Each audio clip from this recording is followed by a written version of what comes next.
Hi, I'm Uri Kurop, living here in Wailaloa, Nadi. Came to Fiji when I was a really young kid. My mother was a scuba diver. Scuba diving was quite cool in the 70s and 80s, so she was a pioneer for that here in Fiji.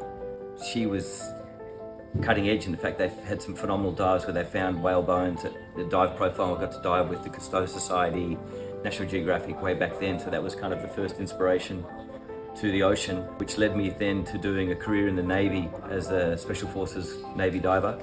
We lived in the water. It was our daily bread, so to speak.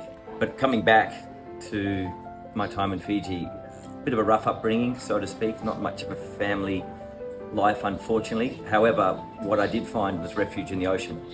And I spent more time surfing, diving, spearfishing than I did going to school. I got a chance to go all around Fiji, north, south, east and west, know it intimately, which was amazing. I mean, Fiji's got such a diverse marine ecosystem. I mean, it's so different.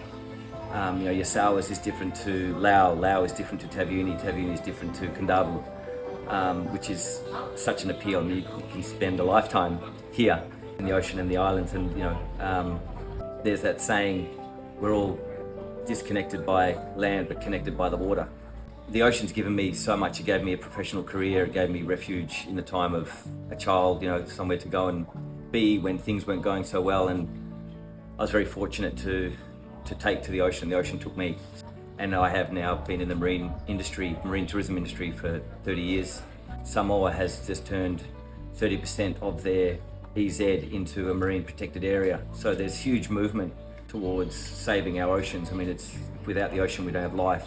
In the beautiful film festival that we just all experienced, we've all learned now that the ocean gives us so much more than what we know, and once you become aware of that, it becomes emotional, it becomes real, it becomes physical. Apart from our marine tourism business, I'm involved with an NGO reef restoration, coral restoration program called Coral Gardeners, started in Tahiti. It's a really great movement because it's obviously so educational.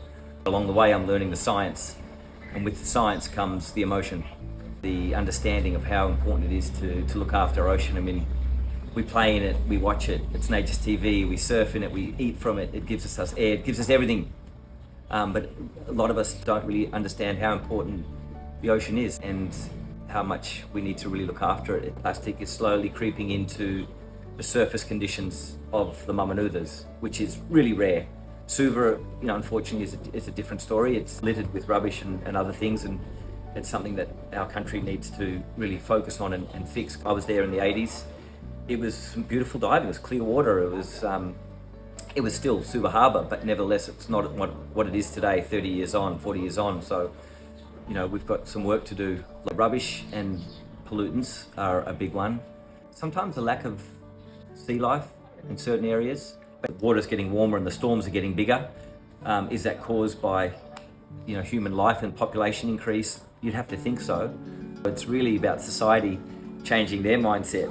So unfortunately the earth just gets pushed left and right, the earth and the ocean. So it's up to us, isn't it?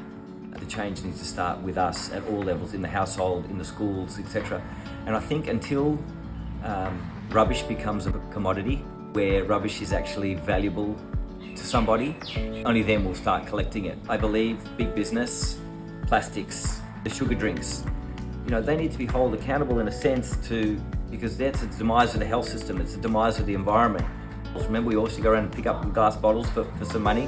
Why can't we do that with some shape or form of some of the rubbish that's put out there?